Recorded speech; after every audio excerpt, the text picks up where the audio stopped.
Hello, everyone. My name is Courtney Pollock, and I'm the Marketing Coordinator for SWK Technologies. I'd like to welcome you to our webinar, The New World of Retail, How Customers Leverage SPS Commerce for Opportunities, presented by Bill Gosted of SPS Commerce. A little housekeeping before we get started. Everyone has been placed on mute to keep the background noise to a minimum. However, you can always submit any questions you have through the question section of your GoToWebinar or in the chat section of your GoToWebinar. At the end of the presentation, we will answer all your questions. We are also recording this presentation and it will be distributed tomorrow to all attendees as well as those who registered but were unable to attend. With that said, we appreciate you taking the time out of your busy day to attend this webinar with us today. We're here to help you get the most out of your software solutions and help you find an easier way to run your business by providing you with tools, software, support, and industry knowledge whenever you need it. So whether you're here researching a new solution or you're just here to learn, we'd like to encourage you to ask any questions you have. And lastly, as a quick reminder, SWK is constantly sharing important software tips and tricks on our social media channels. We encourage you to follow us on Twitter, LinkedIn, Facebook, and subscribe to our YouTube channel, where we'll have more recorded webinars like this. With that said, I'm gonna hand it over to Bill to get us started. Awesome, thank you, Courtney, and thank you everyone for joining today. Like Courtney mentioned, my name is Bill Gosted. I lead our business development department here at SPS, but have a ton of experience in the ERP EDI space. I've been doing this for about 10 years, working with our customers and partners when it comes to organizations buying from or selling into retail. And I think that's a really good place to start because it kind of gives you a background of kind of SPS and the way that we look at the problems that our customers are having to face. And typically where that starts is at a supplier's world. So as you can imagine, over the past 24 months, the world has changed as we as buyers or consumers, I should say, excuse me, are buying goods in different capacities. And with that, those requirements through retail are being pushed down to suppliers or organizations selling into retail. And I think this visual is a really good indication of that. So as you can, when we're looking at our customers, they typically have, especially when they're trading EDI, a wholesale side of their business. So they're selling into retailers, brick and mortar, whether that be Home Depot, Walmart, Target, or even, on Walmart, Target's, Home Depot's websites, even though it's direct to consumer, it's typically controlled by retailers. However, what we have seen over the past 24 months is that that's still important for suppliers' businesses, but now they are being, from a pure strategy perspective, looking at other sales channels to take control of their brand, to increase profit margins. And that really comes into systems, from an e-commerce perspective. So running on their own websites like Shopify or BigCommerce, or if you are trading with retailers today, you hear this word called marketplace, Walmart, Target, Amazon. They leverage these marketplaces now to make it easier for consumers like us to buy and suppliers to sell and easier for them. So there's a lot of different channels now that suppliers are having to go through to be able to sell their products through not only the traditional wholesale side of their business, but also direct to consumers, again, whether that be through their own website. And then when you look at that, because that's sales channel focused and customer focused, then suppliers now have to look at internally, what type of systems am I going to use to make sure I'm streamlining my workflow with my customers, whether that be through AP, ERP, WMS, OMS, PIM. And so we at SPS look at both sides of the fence, both in terms of what those sales channels look like, how they are fulfilling, across warehouses, 3PLs, and also supplier communities, and then tying that into the back office system. And I think that's actually a really good place. I know we have a poll here to kind of talk about top priorities for 2022. We really like to get a sense of from customers what they're having to go through and what they're looking at in terms of their strategy throughout 2022. So I don't know, Courtney, if you can toss that poll up on the screen real quick, and we can kind of let people answer that and then digest some of that information. It's just really interesting to see what customers and suppliers and retailers are going through and what strategies are through the remainder of the year and beyond. Yes, so like Bill said, you should be able to see the poll on your screen now, and we appreciate everyone for responding to the poll so far. We'll leave it open for another 20 seconds or so, and you have a couple different options. You can select multiple, anything that you might have a priority for your business in 2022.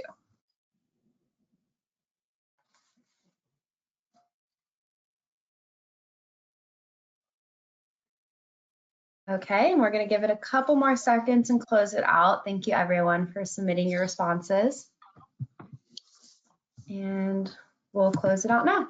So I'm going to share those on the screen. And it looks like we have a few different priorities right now. So leveraging automation, streamlining e-commerce, wholesale/EDI, and marketplace channels, and some people trying to automate order to cash. So across the board a bit, Bill. Got it. No, that's helpful, and that's what we're seeing. So thank you, Courtney, and thank you everyone for walking through that. It's helpful to know kind of what our customers and what you as whether you're a customer or evaluating SPS today, or this is the first time you're hearing of us. It's really it's interesting to hear what our customers have to go through, because it's across the board when you're looking at new sales channels, driving automation, and being more profitable, where everyone is expected to do more with less and do it quicker. So what we have seen is that's done through new sales channels, but being able to tie that into their tech stack, which we'll kind of talk about here through today. So I think that's a good segue in terms of where SPS comes into play. So give you an idea with SPS, historically, and even today still, most of our conversations are surrounding order data. So typically, like our bread and butter is connecting sellers with buyers. So buyers typically being your retailers, or whether that be brick and mortar or .com, and then sellers being those manufacturers, distributors selling into those retailers. And historically, that's surrounded around order data. So being able to seamlessly automate and exchange EDI order data back and forth based upon those retailer requirements. As everyone, if you have any familiarity with it, every retailer is different. But what we have seen, especially over the past 24 months, as we're taking a step back, is EDI, albeit an important one, is just one component of the relationship between retailers and sellers. So this visual is a good example of that. When you looked at the left side of your screen, you can see that visual item data. So before, let's just say I'll just use an example. Let's just say I'm selling t-shirts out of my garage and I want to sell them to Target. Before I get my first order, I have to share my item data with Target. And just like EDI, every retailer is different in terms of what type of item data or attribute data they want to see. And then being able to manage that digitally across channels has been historically very difficult for those sellers or suppliers or manufacturers, distributors. So we've been having a lot of conversations around that in terms of being able to automate and seamlessly exchange that item data back and forth, very similar to EDI, just kind of serving a different purpose within that business relationship, all the way to the right side of your screen around sales data. So think of this visual as kind of a spectrum of item data being kind of that first stage of the relationship, order data meaning it's that relationship is mature. I'm sending data back and forth, and I'm receiving orders, I'm fulfilling, I'm sending my invoices. And then sales data really being that, how do I take this relationship to the next level? So in a lot of cases, especially in the sporting goods industry, retailers are sharing that sales data or sell-through data to their suppliers community, so they can make educated business decisions based upon how those products are performing, based upon region, product lines, SKUs, you name it. So it really gives you an idea of like what we are seeing across the relationship between sellers and buyers. And then lastly, I kind of flipped the script on this a little bit, but what we have also seen over the past 24 months is that organizations that are selling into retail saying, well, I have to do EDI. Now they are looking at, hey, I am acting as the buying organization. I have a few strategic vendors or a few strategic suppliers, or I have a large supplier community that's not very automated. It's a little clunky. I need to drive automation through that. So that's where SPS comes into play as well. Little different methodology, but this is kind of where we come into play in terms of helping sellers and buyers a lot of times in the retail industry, but we've also seen that expand beyond that. So this was kind of touched on in the poll. What we have also seen is organizations, because again, our bread and butter over the years has been EDI through those wholesale channels, connecting to over 3,000 retailers, building out to their EDI specifications, you name it. But we've also seen a huge push with marketplaces, like I mentioned before, like Amazon Marketplace, Target Plus, Walmart Marketplace, and then the e-commerce sites like Shopify, Magento, WooCommerce. What we are now able to do, which is really exciting, and we've been engaging a lot of customers at this level, instead of those customers, kind of piecemealing this. So I have my wholesale channels over here through EDI, I have my marketplaces e-commerce over here through some sort of import. SPS now is able to consolidate all those channels on behalf of our customers, so they're not having to piecemeal or work with different providers to accommodate that. So we are really excited about it, especially over the past 24 months. We've seen a huge need from our customers and potential customers based upon the sales channels that they're selling into. And typically, it's not one, it's typically either all three of these or at least two out of the three. So when you're looking at sales channels, that's one aspect of it.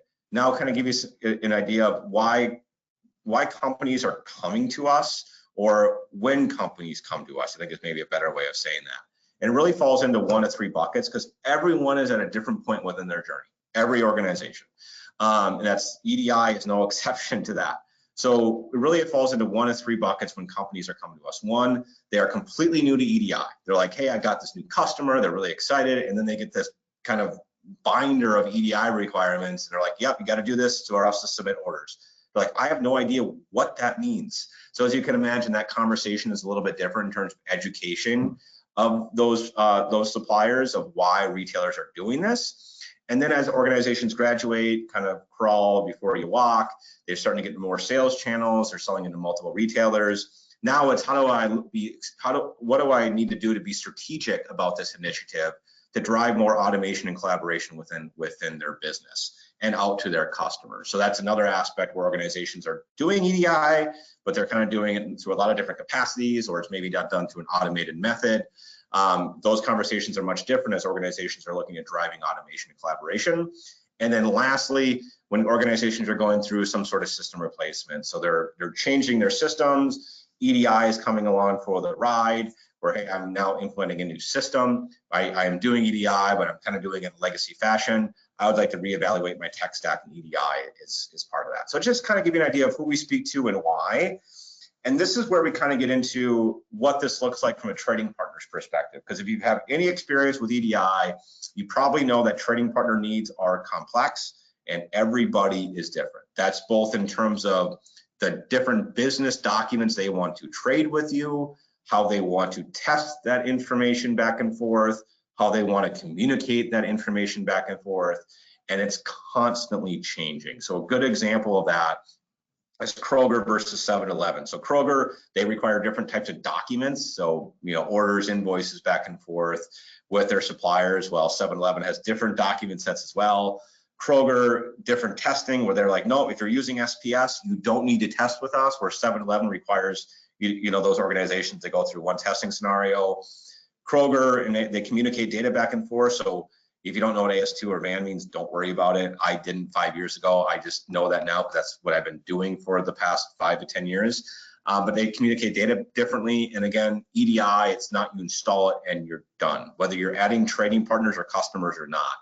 A good example of that is, again, last year alone, we managed over 9,000 changes through our retailers, based upon what changes they're making to their EDI requirements to their supplier community. So as you can imagine, constantly changing, and can be fairly difficult for organizations to be able to manage that. And then you take what retailers are requiring of you, and then you compound that based upon the system you're using, how you're using that system, and your processes internally. So a couple good examples is like how you're packing the data, how you're tracking that in the system, how product are categorized within your system, how are they cross-referenced, and then being able to manage those changes into not only the requirements, but changes into how that affects your business process as well. So what we look at is how do we marry those two in terms of how retailers are, what data they're requiring of their suppliers, but then looking at it from a supplier's lens of how do I automate this data within my system based upon the system that I have, and just as important, how I'm using that system. So what we find in the EDI world, because when you're looking at just overall, there's objectively, there's 7 components that come across with EDI. One is the technology, so like What does this look like from a translation standpoint? Do I need additional hardware? How am I going to map this? The second is trading partner expertise. So like, I need to know what type of fulfillment models these trading partners or retailers are going to trade. Designing and configuring the solution. So setting it up, installing it, being able to communicate with trading partners. So actually communicating with those retail EDI departments, testing and launching the solution. So to my point earlier, it's, hey, testing the data in and testing it out before we actually, move this into production. And lastly, once it's in production, what do I do? Like, how do I proactively monitor the data? What type of access do I have to the data in terms of visibility and reporting? So when you're looking, whether you're using SPS or not, those are the 7 components that come across around EDI to have a successful EDI flow and environment. What we have found is most solutions only meet part of the need. So they may be providing you a piece of technology, they may be assisting you with designing and configuring the solution, and then they're providing you some ongoing resource access to kind of manage any sort of changes. The other components, typically what we find is they fall on customers' plates to manage. So communicating with those trading partners, understanding those trading partner requirements, testing and launching. In a lot of cases, those customers or those suppliers are like doing it by default because that's all they know. In a lot of cases, like, listen, I'm doing a lot of my EDI processes and I have EDI expertise, but that's just because that's the way I've been doing it for so many years. And I don't want to have to manage that anymore. Or like, hey, I didn't realize I didn't have to manage that. So when we're looking at that, what typically happens is that leads into some pretty significant business issues, whether that be only solving part of the problem, there's unplanned complexity, and there's a significant reliance on IT, which then results in typically slower onboarding, lack of scale, both internally and externally, unexpected costs when it comes to mapping and developing. And then if you're familiar with EDI, especially if you don't have someone who's doing it on a consistent basis, and it's just kind of this, secondary is some sort of chargebacks and fees from those retailers if you're not doing it right. So where does SPS come into play? Our whole model is built upon being the EDI department on behalf of our customers. So we're providing the technology, we're providing the trading partner expertise, we're designing and configuring the solution. We're actually communicating with the trading partners in our EDI departments. We're testing and launching the solution with feedback from our customers based upon how they're leveraging their system, and then being able to provide proactive, data and visibility tools for organizations to not take on EDI as a core competency, but being confident that from a workflow perspective, their EDI is being taken care of, and they're just managing the day-to-day in terms of bringing orders in, sending shipments out, invoices, what have you, to be compliant with those retailers. So really, when organizations are looking at SPS and us being what we call a full service partner, we have the all-in-one technology, we have the people with both the trading partner and system expertise, because just like every trading partner is not created equal, every system's not created equal, is created equal, and that's the same as it relates into how organizations are using those systems, and then a proven process and track record. We've been doing this for a long time, over 25 years. We have those relationships both at the retail level and at the system level, and then I think that's a really good way to look at the SPS Commerce approach. So we look at it at two ways we look at it, purely from a technology standpoint. One is our network. So we have the world's largest retail network with over 90,000 pre-map connections, 3,500 of which are retailers, both whether that be grocery, distribution, manufacturers that are pre-built within our network. We have over 1,000 3PLs, so this is actually a really hot topic right now as we look at supply chain across the globe. If you are outsourcing your warehouse operations at any level and working with what's called a 3PL, a third-party logistics provider, they typically trade business documents just like retail via EDI. So we have a whole department working with logistics partners, because even though they may not be the buyer's part of the retail or the seller buyer relationship, they are certainly a part of it in terms of how those orders are being fulfilled. So we marry the retailer, supplier, and logistics arms and bring those together, especially in today's day and age, as again, it's a very hot topic based upon what supply chain looks like across the globe. So what does that look like from a flow perspective? I want to touch on specifically, Acumatica and Sage, as both are highly strategic markets for SPS. In both spaces, we are working very closely closely with the partner community, with Acumatica and Sage's publishers, and because of that, we are the endorsed and preferred EDI partner for both of those markets. And this is just a good visual, real quick, of what legacy environments look like when we're looking at EDI. So typically you could have, you know, a couple trading partners, or 20 or 30, depending on what your customers typically look like. And, you know, that data is being mapped, it's being translated, maybe it's being standardized at some level, and then getting into the ERP, whether that being through customer data, order data, shipping data, is kind of all over the place, because both, and to my point earlier, my points earlier, every trading partner is different and every organization are using those systems different as well. So where does SPS come into play? We standardize that both at the network level, so the network meaning communicating out to those retailers, and then taking their data, standardizing it, pre-mapping it, applying business rules, communicating it, and then integrating that directly into our customers' Acumatica and Sage solutions. So one, they don't need to worry about EDI. Two, they can live and breathe directly within their ERP that they've invested in. And then lastly, allowing them to focus on their business knowing EDI is taken care of. So we really look at simplifying, standardizing, and streamlining that on behalf of our customers and partners, so they don't need to worry about EDI requirements, living and breathing as much as possible directly within their system that they're running their business operations on. So what does that result in? It results in a single connection between SPS Fulfillment, which is our network, and then, you know, Acumatica and your Acumatica or Sage solution that you're running today. And really, I touched on this a little bit before, but we do that through three ways. One is our market leading technology. So our network, our embedded solutions directly within Sage and Acumatica, our team of experts. So we're leading the process, insulating our customers from those retail requirements. So our teams know those retail requirements, but they also know ERP, because our solution is so embedded directly within the platform.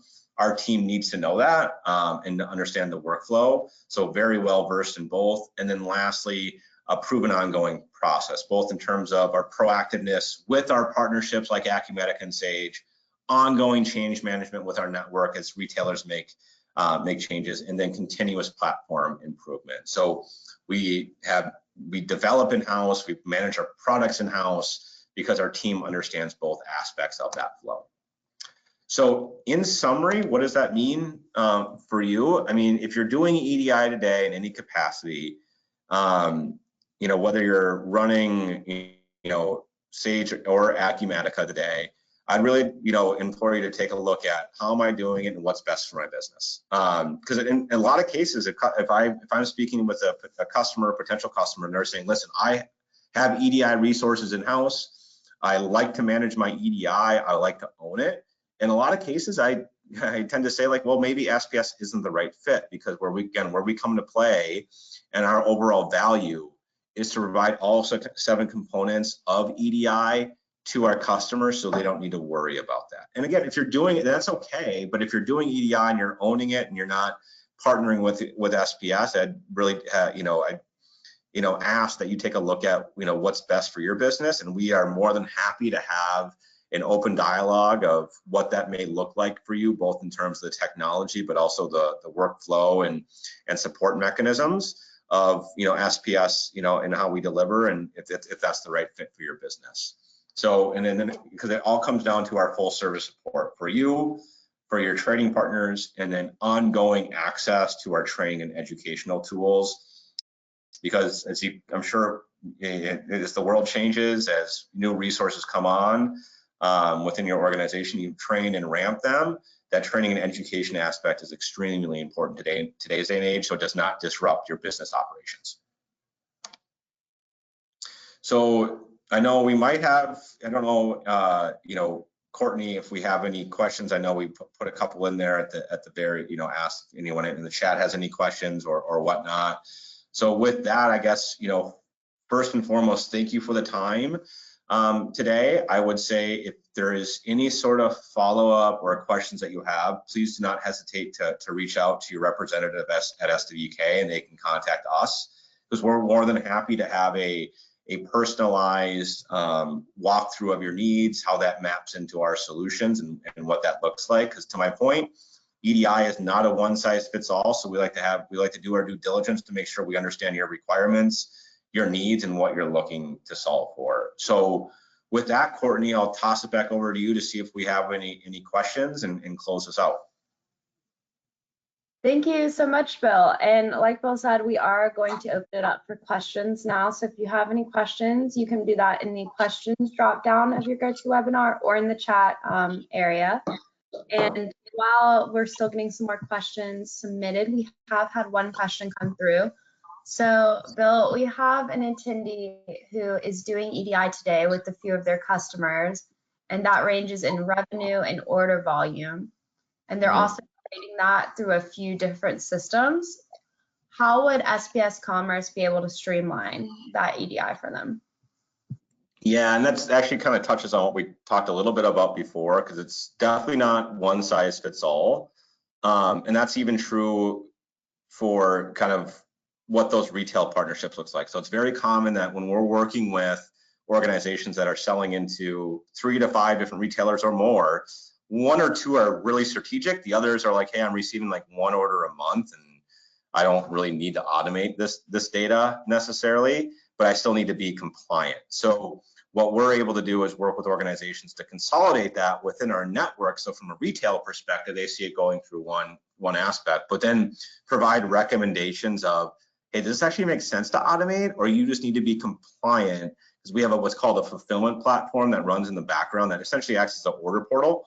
And then retailers don't see any different whether that's coming into your Sage or Acumatica solution, but you're compliant with those retailers. And then as those retailers grow or you add others, you can move from that platform or over to automation at any point. So I guess the model there is it's not an all or nothing type of thing.